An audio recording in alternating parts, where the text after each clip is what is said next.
Hey everyone, my name is Logan Ransley and welcome to the Landlord Studio podcast. This show is all about giving you the best real estate insights from industry leaders so you can learn to grow your real estate business and build long-term wealth.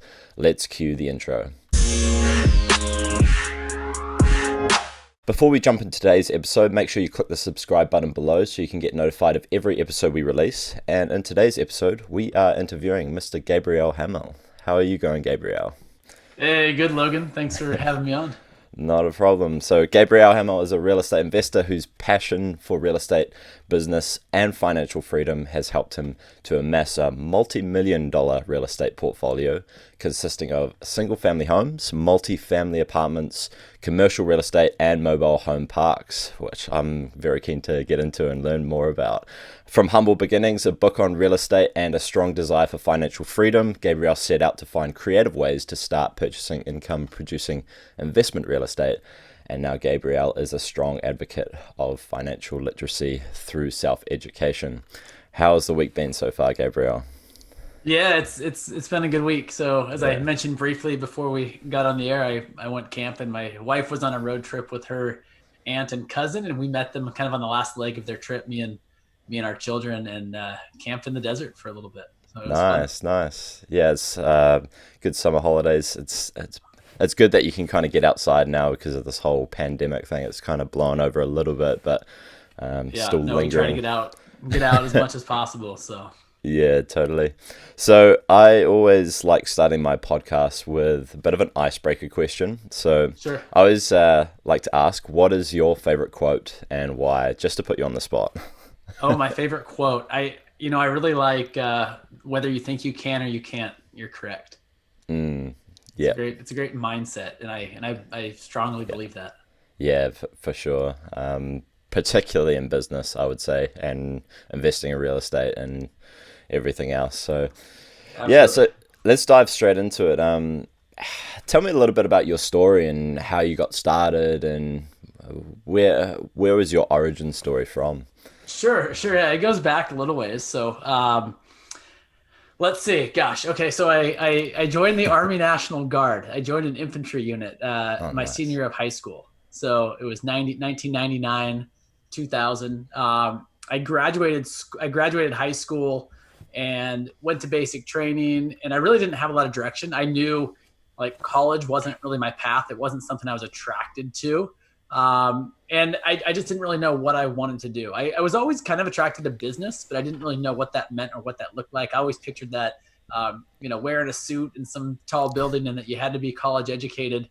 And so those early 2000s, I was just, kind of doing odd and end jobs and such. And then around 2002, I read Rich Dad Poor Dad. And Mm, that book just opened my eyes. I mean, it was the first book I read cover to cover, word for word. And I share that story all the time because that was the book that really got me going, yes, this is what I want to do. This makes sense. And, a lot of people have read it and they know it's not a how-to book, but it's just a mindset around finances and financial freedom and just a way of thinking about things. And so I was dead set. I was like, this is what I'm going to do. I'm going to build a real estate portfolio and retire young and wealthy. And I'm going to do that through real estate. So, but shortly after reading that in 2003, I got called up and I was deployed to Iraq and Kuwait for about a year. And oh, wow. so, yeah. And so I spent, about a year over in the Middle East, and I thought a lot about those lessons I learned in the book. And I was telling all my friends, all the guys I was deployed with, I'm going to come back and I'm going to buy real estate. And they're like, you're an idiot, man. Like, what, and I mean, they were my friends and they supported it and they loved that I was, excited about it. They're like, how are you going to do it? And my answer was, I don't know, but I'm going to figure it out. And so, that was kind of the beginning. And, and I came back in 2004 and I was dead set on looking for a house. The market was hot. And I bought my first house in 2005. That's back during the subprime when banks were just giving money away. And so I bought my first house. It was a 3-bedroom, 2-bath, and I house hacked it. I didn't know what house hacking was then, but I rented out 2 of the bedrooms. It just made financial sense, and I lived for less than I could have lived anywhere else. Yeah. And in 2006, same thing. 2007, same thing. So it was easy money. Banks were giving these no money down loans. And then all of a sudden that changed come 2008 and 9. And we can get into that a little bit too, unless you have some specific questions.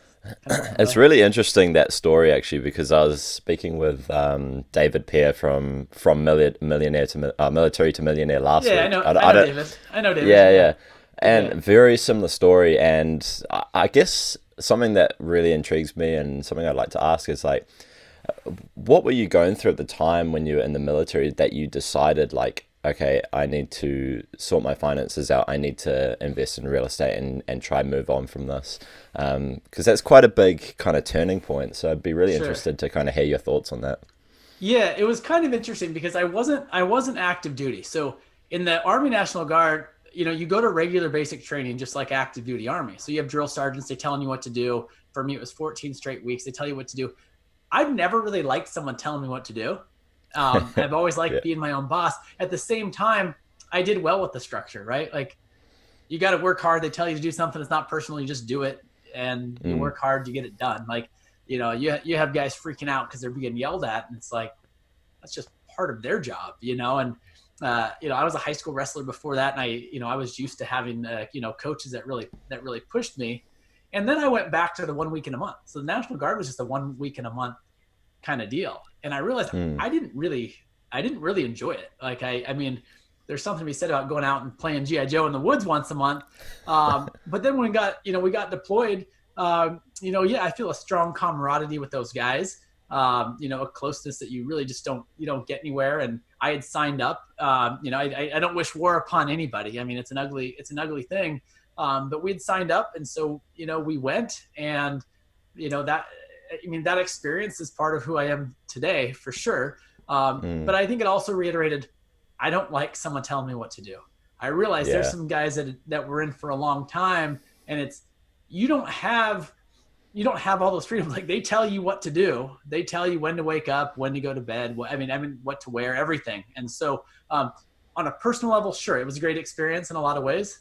At the same time, I got out when I was done with my contract, and by that time, I wouldn't have signed back up for anything. I was just ready for the next chapter of my life.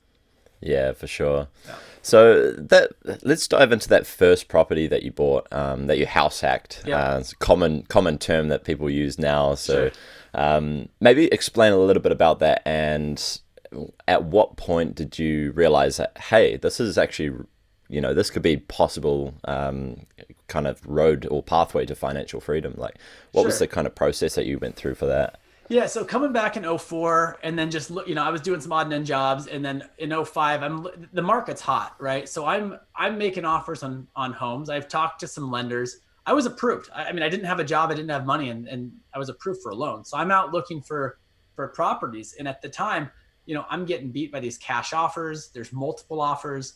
I was just getting started, and I looked at a lot of properties, and I made offers on properties. And then the realtor that I was working with, he said, hey, a friend of mine's son bought this home at auction and he's fixing it up, and nobody knows it's for sale. Why don't you check it out?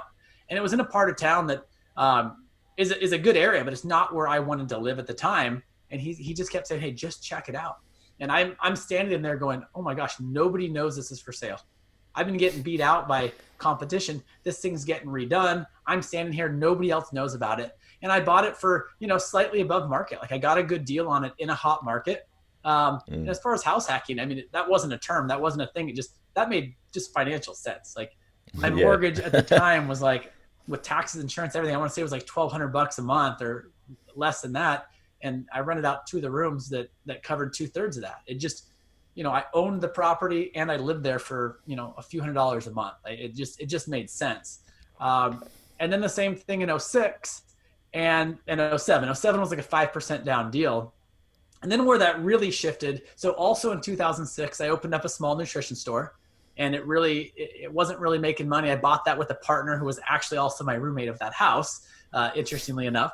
Bought him out at one point and just tried to build this nutrition store. But what I realized I really enjoyed doing was while I was at the store, a lot of times I was online just looking at property. Or I'd put a I'm downstairs, because the store was inside of a gym. I'd put a I'm downstairs working out sign, and I'd go work out. And so I realized it wasn't my passion. Like health and nutrition is important to me, but it's not something that I wanted to do for a living.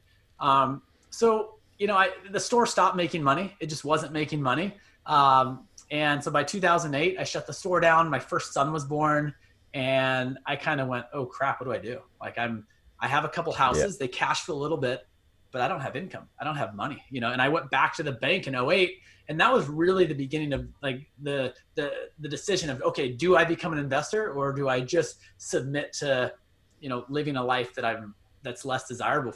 And so, 2008, I went to the bank and I said, hey, I want to get another loan. And they said, too bad. Guidelines have changed.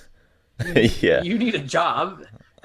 Investment property, I want you to have 30% down. They told me, and I'm going, 30% down. I was so spoiled with these no money down deals, 30% seemed like a lot of money. It was a lot of money then. I mean, that would have been right in the middle of the financial crisis as well. So that would have been interesting times and interesting conversations with your bank manager. Oh, it was very interesting because it went from, hey, anybody could get a loan and with very little money down, to now the banks were really tightening up who they would lend to and what the guidelines of the loans were. So, I just remember thinking, I shut the store down. I went and got a minimum wage job. I got a job in a high school special education class. And I mean, the story kind of goes like this, like 3 months into the job, and my heart goes out to those kids, love them, not my dream job. So like 3 months into that, I'm literally cleaning up shit out of a stall that a kid threw around thinking it was funny. And that's no joke. And it's, like my heart goes out to the people that work there. Like it's a hard job and it doesn't pay much. And I'm going, oh my gosh, am I going to do this forever? Like I'm 3 months in, am I going to do this, or do I need to get serious about my goals? So I'm thinking about my goals, and I realized I need to find investment property. I need the cash flow to replace this job. And that seemed very achievable because the job didn't pay much. So I thought if I could replace the income of this job, I'm financially free. Not wealthy yet, but free from the job. And so I briefly remember hearing about seller financing. Hard money, private money. At the time, I didn't feel comfortable. I didn't know anyone that had money. So I didn't feel comfortable, asking for money, private money, or going to a hard money lender. So I thought, hey, seller financing makes sense. And then I went, every night, for that next year, I got on Craigslist and started typing in words like seller financing, owner financing, seller terms, as is, for sale by owner. And I eventually, so 2009, I found 2 duplexes side by side. And that was my first seller finance deal. And that cash flowed almost to the dollar I was making at that job. And I finished out that school year working in that classroom, and I stopped working. And that was the beginning of my kind of the seller financing journey of my real estate. And I've never traditionally financed a property since. Nice. Yeah, that's an awesome achievement. I really like the quote. I can't remember exactly how it goes, but it's by Bill Gates, and it's about how much you can achieve in a year versus 10 years, or you overestimate how much you can achieve. But it sounds like that when you set your mind to a specific goal and you're like, okay, I'm going to do this, I'm going to achieve this, that's when you start to get that momentum happening. And I think probably the case is with a lot of, especially with a lot of listeners that haven't yet dived into that, maybe that's something that they're kind of struggling with as well. So just kind of touching a bit on that, how important do you think it is to kind of list those goals down and really be clear about what direction you're taking and where you're going? Yeah, I think it's important to be real clear. I mean, on the short-term goals, but also the long-term vision. Like, what is that you wanted? Like, I knew that I wanted financial freedom, and I was 100% convinced that real estate would be the way. And so that was kind of the big picture. Like, I will be financially free through real estate. And then there were little goals, right? Like, replacing that income. That was a very specific, like, I will replace this income this year with investment properties. I will get enough cash flow to be able to quit that job. So that was very specific. So a lot of the very specific goals within kind of that framework of the big picture. And that's helped a lot. I mean, the first time that I bought something over 10 units, I was like, I am going to buy 10 units or bigger. Not my favorite purchase, but it's what got me kind of to that next level, having these, measurable, specific goals. And I think just the mindset of like, if you want it bad enough, you'll find a way. I mean, that first seller financing deal, like those first few were easy. The banks, I mean, like the banks were giving me, a couple, giving me loans. But that first Mm. seller finance deal, I'm looking going, what am I missing? What am I missing? But had I not pulled the trigger, it wouldn't have given me the confidence to do the next one and the next one, and the next one. And you can find a reason not to buy any property. And there's not a single property that I've ever purchased that I regret purchasing, not one. And so I think the mindset of wanting it, but also not being afraid to just do it. The risk of not doing it. I mean, we've all heard so many people say, "Oh, if I would have kept that house, if I wouldn't have sold that, Yeah. or I had an opportunity to buy 10 of those and I didn't buy any, or I bought one." I mean, everyone's heard that, and a lot of people are still afraid to take action. I mean, real estate over a long period, it wins. I mean, it's a great investment. Yeah. It always has been, and it always will be. I've heard that quite a lot recently with the Tesla stock. It's like, oh, I should have bought it at $200, and now it's Right? $1,200. It's like, Yeah. Yeah. not saying that you should buy it because it's pretty very Sure. fluctuating. What are some of the biggest challenges that you have experienced over this journey, particularly with buying rental properties or real estate? Excuse me. Um, and maybe the operations of managing these rental properties. Yeah, I mean, early on, I was managing them myself. I don't manage my properties now. And I think part of that is just being self-aware. I mean, I don't like managing properties. I did because at the Mm, time it was necessary, and it was part of the learning process. But I think the challenge with that for me was, for one, I wasn't that handy. I mean, I could fix some things, but for me, it took me off of like the big picture stuff, right? And I'm not saying there's one right or wrong way. I just knew that I really wanted to focus on the investment side.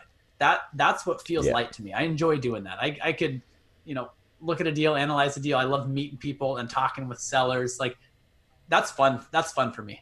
Dealing with a tenant, yeah, not so much. Even great tenants, like I've had, when I was managing myself, I had great tenants that paid, and then all of a sudden they stopped paying, and now you have to be that guy. And I love yeah, people a lot, and I don't want to be yeah, that guy. And so, yeah, some challenges there, with different tenants. Sure, there's different stories, but there's never been something that is so bad that I'm like, man, I shouldn't be in real estate. I think yeah, sometimes someone has a bad experience with their first property, and they just say, "Oh, this is so hard. This is too much," and it's almost like an emotional attachment to it. I didn't, mm, it's you got to kind of separate that a little bit. And I think when you are managing yeah. and you're in it, you hear all the day-to-day little things. And for me, I wanted to focus on what I enjoyed doing and what I was better at. It kind of also removes that aspect of the financial freedom vision that you have. For sure. So, like, as soon as you're hands on and you're becoming working in the business rather than working on the business, then it kind Yep. of removes that aspect. And if the vision is to have financial freedom, then it doesn't really go hand in hand.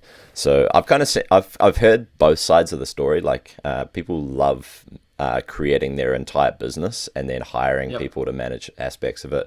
But then a lot of people are like, I just want the financial freedom part. So I like doing the deals. I like buying the houses. Yep.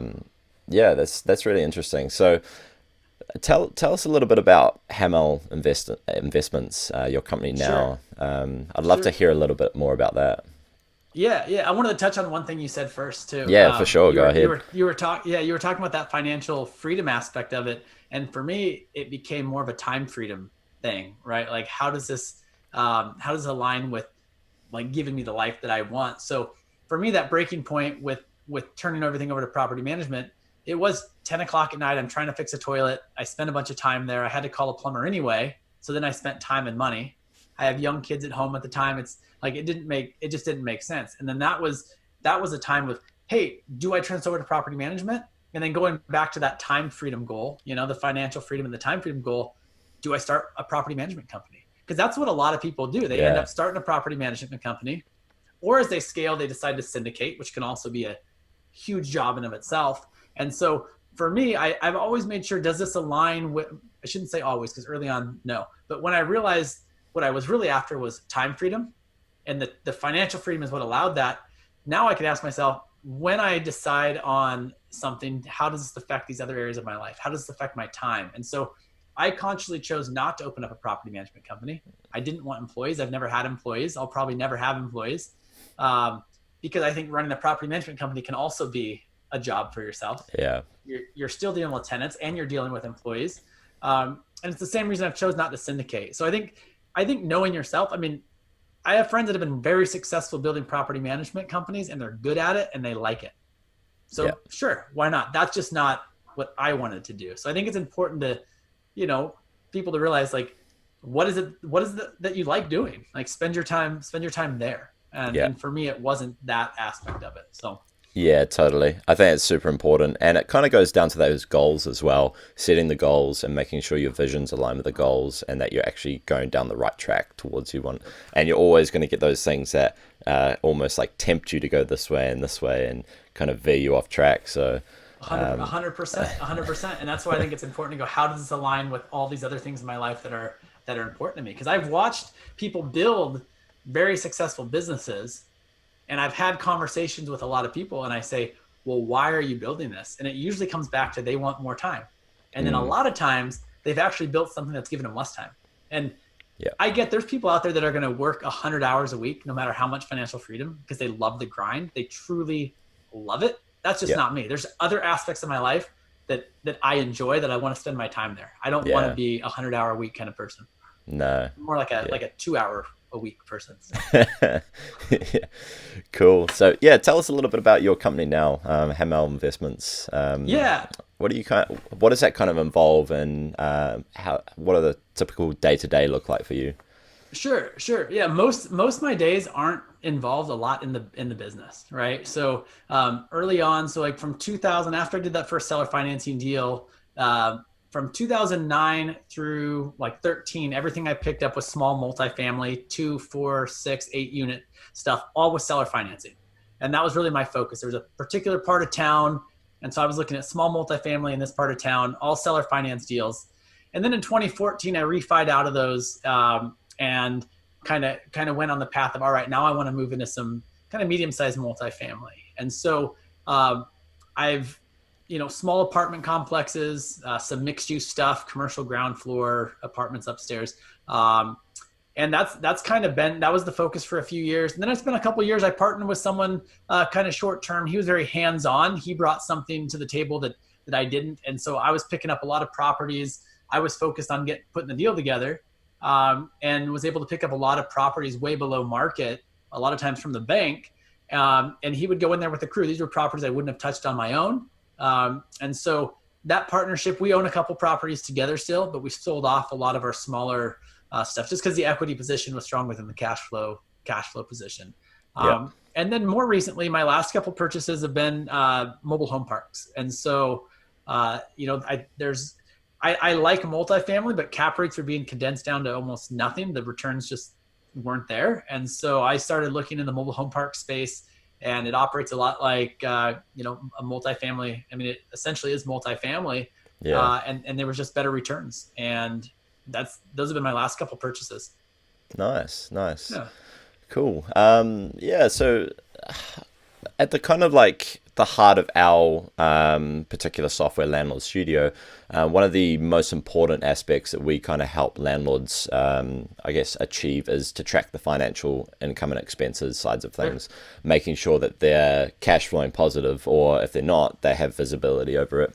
I guess my question for you is, how important is it for the owner of a portfolio of properties to really understand and know those numbers on a day-to-day rather than kind of outsourcing it to other people? Yeah, I think it's important, day-to-day, maybe not so much, but I won't do a deal unless it's cash flow positive. And so, especially early on. Now I have had, with that partner I talked about, there was some value add, part of the deal, but all those small multifamilies that I bought in 2009, 10, 11, 12, 13, they cash flowed. I would structure the deal because I wasn't in a position to be cash flow negative. And I think it's dangerous to bet on appreciation. And so, totally. I started meeting people that made and lost a lot of money in 2008. And that's what they told. It was all appreciation plays. They were buying stuff with the thought that they could sell it for more later. or they could rent it for more later, but it didn't work today. And so partly out of necessity is why I started buying with seller financing. And I also focused on cash flow first because I realized I don't care what the property is on paper. If I'm cash flow positive when I buy it, then how can I lose, right? Especially I'm going into a lot of these deals with no money. And so it had to be cash flow positive. Starting off, I didn't know a lot about like what cap rates were or cash on cash return. I didn't look at a lot of that stuff, but I knew that if I was bringing no money to the table and it was cash flow positive, my return was infinite. And so that's how I looked at it. And so it was cash flow first. Yes, some wealth has been built through appreciation and, over time and that equity happens and there's ways to force that. And I would buy in areas and buy properties that I thought had that value add component. So I always like to say poorly managed, under rented, deferred maintenance. So the properties had these value add components, but I never banked on that. I always looked at what's it doing today? What's the actuals have been the last 2 years? And does that work? So, I've bought properties that were greatly under rented. And I knew what the potential was, right? I knew it. But the way I underwrote the deal was based on the actuals going, if I'm wrong, if there's something unknown that's causing it to be here, I want to know that the property still works on the day I close it. Now, I know my market and I know the sub-market and I know where rent should be. So it usually hits that mark. I just never bank on that. And same on the appreciation play. You bring on a multifamily, you bring the rents up. Obviously, it's going to get a higher appraisal. It's going to get a higher value, but I still don't bank on that. That's just a bonus. Yeah, sometimes kind of ties in. Yeah, kind of ties into my last question, which is for those that are about to get started in real estate, what would your number one piece of advice that you would give them? Trust yourself and do it. You can overanalyze a deal. I think I said it before. You can find a reason not to buy anything, any property, but I think you have to jump in. Not every deal is going to be a home run, but it's going to give you that confidence to the next one and the next one and the next one. The reality is there are people that are successful investing in real estate. There have been for a long time, and not everybody's doing it the same way. So find a way that works for you and trust that you can do it and then go for it. Awesome. Yeah, I love that. And it just, again, ties right into that whole vision and setting the goals right from the get-go. Awesome. Well, I really appreciate you coming in today's podcast, Gabriel. Where should our audience go to find a little bit more about you? Sure. I'm pretty active on Instagram. You can find me at Gabriel R. Hamel, or if you just search Gabriel Hamel, you'll find me. Also on Facebook, and then my website is hamelinvestments.com. And I'll post this podcast on there when it airs, and there's a bunch of links to other podcasts at hamelinvestments.com as well. Awesome. Well, thank you very much for everyone listening in today. Again, hit that subscribe button below so you can get notified of each episode. And be sure to check out the Landlord Studio blog. We're actually going to release this on our website with a big blog write up for that. So that'll be really exciting. We'll release that out. So make sure you're checking that out as well, along with all the new resources that we release every week. Appreciate you coming in today's episode, Gabriel, and I hope you have a great rest of your week. Yeah, you too, Logan. Thanks for having me on. I appreciate it.